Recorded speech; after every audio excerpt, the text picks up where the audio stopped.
E aí, galera, sejam todos muito bem-vindos aqui ao canal do Professor PC, que em mais uma aula aí do nosso programa, né, nosso curso de Filosofia do Ensino Médio. A gente está aqui na nossa terceira aula e na aula de hoje a gente vai ter aí uma introdução à filosofia antiga, para que a gente possa falar dos primeiros filósofos, não é? E caracterizar tudo isso aí. Até agora a gente já viu um conceito básico inicial de filosofia, né, como sendo uma investigação racional sobre os problemas da natureza e os problemas humanos, não é assim? E depois a gente fez lá a nossa caracterização de como a filosofia surgiu, não é? Surgiu aí imbuída junto da mitologia grega e tal. A filosofia surge na Grécia no século 6 a.C. A gente apresentou um contexto aí razoavelmente simples para que você compreenda. E hoje, de fato, a gente vai entrar na história da filosofia, nos problemas abordados. Aqui o nosso curso do ensino médio, ele em alguns momentos será temático, mas o percurso será histórico, ou seja, a gente vai conhecer a filosofia aqui desde as suas origens gregas e aí vamos caminhando, né, na história da humanidade para que, inclusive, esse curso te auxilie na hora de interpretar e compreender cada época, cada momento histórico. Eu considero a filosofia uma ferramenta muito importante de entender o espírito de um tempo, né, o Zeitgeist, assim chamado em alemão. Muito bem, galera, então sem mais delongas, vamos logo para o nosso curso, vamos logo entender o que é a filosofia antiga, uma introduçãozinha aí, vamos nessa? Segue aí. Bom, primeiro vamos situar o nosso assunto, né, no tempo e no espaço, do que a gente está falando aqui, né, o que vai rolar aqui. Primeiro, a filosofia nasce na Grécia, por volta do século 6 a.C., isso é uma coisa que a gente tem que situar, não é assim? Ela nasce na Grécia, é um milagre grego, a criação grega. Ah, pois os primeiros filósofos, né, que a gente vai começar a conversar nas outras aulas, eles estão, portanto, circunscritos aos problemas e o contexto gregos. Ou seja, a maneira como os gregos compreendiam o cosmos, a natureza, como eles chamam a physis, a partir dessa interpretação particular do grego antigo, é que a gente vai conhecer os problemas também dos filósofos, né? Os primeiros filósofos. Outra coisa, né? Como um recurso didático, né, é importante apresentar os períodos da filosofia antiga e os problemas de cada período. Ou seja, galera, é o seguinte: essa aula ela vai introduzir a filosofia antiga e tudo mais como um pressuposto, né, um recurso didático para que você tenha uma compreensão mais clara, melhor, mais detalhadinha do que é que esses primeiros filósofos discutiam, certo? Se a gente colocasse isoladamente aqui o nome de alguns filósofos e algumas de suas ideias, elas pareceriam para vocês, né, que são pessoas do tempo contemporâneo aqui, pessoas da nossa época, para a gente ia parecer algo deslocado, simplório, sem sentido, talvez não fixasse legal e talvez eu não conseguisse passar para vocês a riqueza que é a filosofia antiga. Inclusive é lá que está a base de todo o pensamento ocidental, ok? Então a gente precisa partir para esse panorama, beleza? Vamos lá, vamos ver como é que fica isso aqui. Primeiro, a filosofia antiga, ela vai ser dividida também em períodos, né? Na história da filosofia, a filosofia antiga é um período da história da filosofia, e dentro da filosofia antiga nós também temos períodos. São quatro, né, os principais períodos da filosofia greco-romana. Por que a gente colocou greco-romana? Porque é o seguinte, a filosofia ela nasce na Grécia, a filosofia antiga ela se descortina todinha ali na Grécia e tal. O problema é que quando a civilização grega entra em declínio, ou seja, quando a Grécia Antiga é invadida, a cultura grega é destruída, quando as cidades-estados gregas elas deixam de ter aquelas autonomias, elas são invadidas pelos chamados povos bárbaros e tal, o que acontece? Uma outra civilização não menos importante para a cultura europeia e para a cultura ocidental como um todo, a civilização romana, ela ascende e muito daquilo que os romanos têm em sua cultura é absorvido em grande parte da cultura grega. Então, existe uma certa continuidade dentro da descontinuidade, ou seja, apesar da descontinuidade da cultura grega, os romanos dão, num certo sentido, uma continuidade naquilo que a gente vai entender aqui como filosofia ou problemas filosóficos, ok? Então, quais são os períodos? Vamos aqui com a calma. Primeiro, o nome do período, né? Que a gente vai, inclusive, contextualizar hoje, que é o período pré-socrático ou cosmológico. Pré-socrático, galera, porque é o seguinte, uma coisa que a gente precisa entender aqui. Na filosofia antiga, Sócrates, o filósofo ateniense, Sócrates, ele é um divisor de águas. Ou seja, a filosofia é contada antes e depois de Sócrates. Assim como o nosso calendário cristão, por exemplo, ele é contado antes e depois de Cristo, a filosofia antiga ela é narrada antes e depois de Sócrates. Tamanha a importância desse filósofo para a cultura e para o pensamento ocidental. Período pré-socrático, portanto, anterior a Sócrates, ou cosmológico. Por que cosmológico? Porque o cosmos, ou seja, a explicação da natureza, a compreensão do universo, né, da physis, do cosmos, como os gregos chamavam, é o problema fundamental desse período. Ou seja, os primeiros filósofos ocupavam-se dessas questões. Beleza? Esse período vai do século VI, quando surge a filosofia antes de Cristo, até o século V antes de Cristo. E o que é que eu posso caracterizar como parte desse período? Primeiro é a origem do mundo, ou seja, eles buscavam compreender como o cosmos, como essa natureza havia se formado, né? E queriam entender as causas por trás das transformações naturais. Ou seja, a filosofia, como falo, ela passa a abordar os fenômenos naturais e as transformações dessa natureza a partir da busca por causas. Nada acontece sem uma causa. E essa causa, obviamente, não seria fantasiosa ou mística, seria racional. Beleza? Então, primeiro período cosmológico, ocupa-se da natureza. O segundo período, que é o período socrático, ou seja, o período no qual Sócrates, filósofo ateniense, vive, é também chamado de período antropológico. Antropológico porque é o período que trata do ser humano, daquilo que faz do ser humano tornar-se, digamos, o centro de todas as coisas, como diria o filósofo sofista Protágoras. E a importância de Sócrates, portanto, ela é essa. Com Sócrates, com a crítica socrática ao seu tempo e tal, e inclusive aos seus contemporâneos sofistas, como veremos em outras aulas, ela inaugura na filosofia uma série de questionamentos que são estritamente humanos, ou seja, não se trata mais de explicar como a natureza se comporta, e sim como os seres humanos devem se comportar. Qual o lugar do ser humano dentro desse cosmos, dessa physis muito maior, e qual seria, digamos, a forma correta e virtuosa de se viver. As questões humanas elas passam a entrar na filosofia e, portanto, Sócrates é colocado no centro dessa discussão como antagonista, muitas vezes no caso dos sofistas, como apologista no caso de Platão, enfim. E é por isso que a importância de Sócrates está aí. Esse é do período do século V a.C. Até o século IV a.C.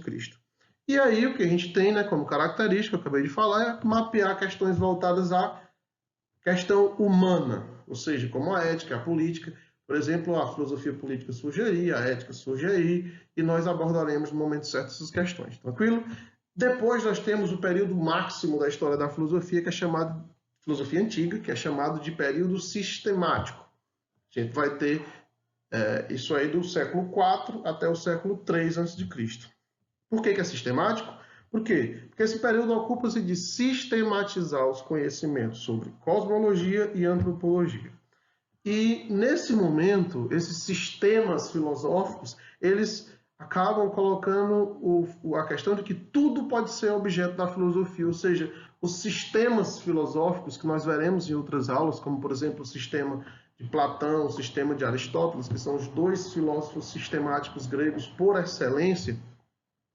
Quando se estuda a filosofia desses camaradas, a gente tem o quê? A gente tem que, a partir da compreensão do sistema de Platão, do sistema de Aristóteles, como veremos, a gente pode dar conta de explicar tudo que há no universo. É, na verdade, uma filosofia que explica a realidade da natureza, explica o lugar do homem nessa natureza e, portanto, a partir da razão e da virtude, a partir da ética, a partir da política, você pode dizer o que nós somos, de onde viemos e para onde vamos, como devemos agir da maneira correta. Por isso é um período sistemático, são sistemas que explicam toda a realidade.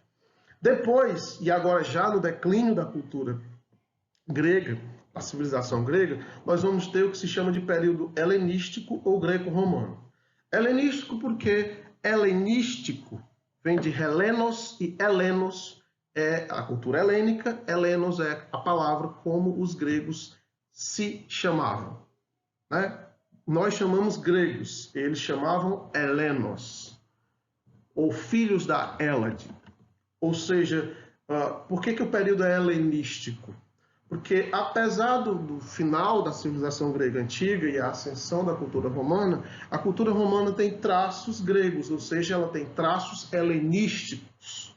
Beleza? Por isso é período helenístico. Embora não seja o período clássico e maior da cultura grega, porque já não havia mais as cidades-estados fortes, né, e bem estáveis, agora a influência era greco-romana, né, espalhada ali no Mediterrâneo e tal. A cultura grega se difundiu por ali, mas em grande parte também por causa dos romanos e tal, a expansão romana, mas a sua influência ainda permanece, por isso o período helenístico. Por isso, o período helenístico. E aí o que nós temos? Nós temos que do século III até o século VI depois de Cristo, a gente vai ter toda essa influência dos gregos aí. E que a gente vai perceber que essa influência, até o século VI, ela já vai estar muito imbuída do pensamento cristão, quando a gente for estudar filosofia medieval. Inclusive, galera, aqui no canal temos um vídeo de introdução à filosofia medieval. E vocês vão ver um pouco desse período helenístico, ok? E tá, eu vou deixar aqui no card, tá, bonitinho, para você dar uma assistida legal, tá certo? Vamos lá. O que se ocupa? Qual é a característica desse último período?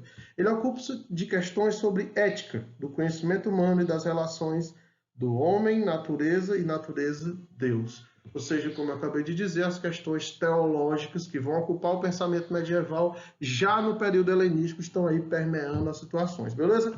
Então é o seguinte, o nosso programa de estudo da filosofia antiga será esse. No entanto, hoje só faremos uma pequena introdução ao período pré-socrático, até para essa aula não ficar muito grande, não é assim? Vamos nessa. Primeiro, vamos trocar em miúdos o que foi que eu acabei de dizer aqui, para a gente encerrar bonitinho, né? Primeiro de tudo, vamos nessa, ó. Os primeiros filósofos, ou naturalistas, ou ainda fisiólogos, em certo sentido, podem ser considerados os primeiros cientistas. Olha só o que eu estou falando, moçada. Como assim considerados os primeiros cientistas? Eles viviam em laboratórios, eles faziam pesquisas, estavam no microscópio, usavam jaleco, luvinhas e tudo mais? Será que era isso? Claro que não. Porque essa é a que está a imagem aparecendo para vocês, essa é a compreensão, ser cientista, a compreensão que nós temos aqui, ocidentais, modernos, contemporâneos, de ser cientista é a compreensão do iluminismo, lá da Idade Moderna. E então, assim, apesar das afirmações feitas, é preciso contextualizar. Por que eles são considerados os primeiros cientistas? Porque, primeiro, eles são os primeiros pensadores a investigar a natureza. Por isso são chamados de naturalistas ou fisiólogos, porque físio é de physis, estudiosos da physis. Então, como eles estudavam a natureza e os fenômenos naturais, num certo sentido, eles também faziam aquilo que os cientistas da natureza fazem hoje. Por isso, em certo sentido, é possível se afirmar isso aí, certo? Uma outra questão que é preciso você situar sobre falar da natureza, buscar a origem das coisas e tal, é que você precisa quebrar, romper nesse momento, ou pelo menos, aliás, quebrar não, porque ninguém sai de sua cultura, mas é preciso você se distanciar um pouquinho da nossa própria cultura. Olha só, porque não havia a busca pela criação no sentido judaico-cristão do termo. Ou seja, eles não procuravam quem criou o cosmos, qual foi o Deus que criou ex nihilo, ou seja, do nada as coisas. Havia antes a busca pela origem da ordem na natureza, na physis. que eu estou querendo dizer aqui, galera? Eu estou querendo dizer a vocês o seguinte: ao contrário do que a cultura renascentista e a filosofia medieval fala e pensa sobre criação, que é a ideia de que um Deus espiritual e separado, distante do mundo, cria esse mundo, ou seja, esse mundo não é eterno, ele teve um começo e, de acordo com a escatologia cristã, terá um fim. Para os gregos, isso não era o caso. Para os gregos, o cosmos, a física como um todo, ela é eterna. Ela sempre foi no passado, sempre será no futuro. Inclusive, os deuses estavam dentro dessa física. Os deuses, sim, haviam sido criados, mas dentro daquilo que compõe a física, certo? A pergunta fundamental não seria, portanto, que Deus ou o que criou a natureza, mas o que é responsável pela ordem nesse cosmos, ou seja, todas as leis fundamentais da natureza, o comportamento e as transformações, as causas primeiras da natureza, são responsáveis por haver ordem na natureza, isso sim era o que os gregos buscavam. Isso, galera, tem uma consequência fundamental aqui. Por quê? Porque a pergunta fundamental dos primeiros filósofos era: qual é o princípio de todas as coisas? Traduzindo em miúdos, galera, o que o pessoal fazia aqui? Eles buscavam um princípio físico para explicar o mundo físico. E nesse ponto, mais uma vez, é o que justificaria a ideia de dizer que os primeiros filósofos são também os primeiros cientistas. Porque o que um cientista faz, mesmo de acordo com a concepção moderna, é isso. O que ele faz? Ele procura explicar um fenômeno natural a partir de causas naturais. Ou seja, não existe uma espiritualidade imanente na ciência moderna, assim como não havia uma espiritualidade imanente no sentido na concepção de physis dos primeiros filósofos dos gregos antigos, ou seja, era um princípio físico para explicar o mundo físico. Por exemplo, a gente vai descobrir que a ideia de átomo ela surge lá nesse período, com filósofos como Leucipo, como o seu discípulo Demócrito, e a gente vai ver que a ideia de átomo, por exemplo, está aí hoje no mundo contemporâneo, com as alterações evidentes da evolução, das pesquisas, dos estudos, mas, por exemplo, a gente consegue sim filiar esses primeiros casos, primeiros filósofos lá do período cosmológico, com aquilo que a gente considera hoje ser cientista, um pensador científico. E aí, galera, é o seguinte, nós já temos aí 18 minutos de aula, pelo menos. Eu acredito que eu tenha conseguido, para você, introduzir direitinho, né, esse contexto dos primeiros filósofos, certo? Nunca perca de vista, pessoal, essa questão dos períodos da filosofia antiga para você conseguir compreender melhor, certo? Na próxima aula, a gente vai ter uma discussão sobre alguns desses primeiros filósofos, certo? E onde eles viviam, quais eram os problemas que eles tinham, beleza?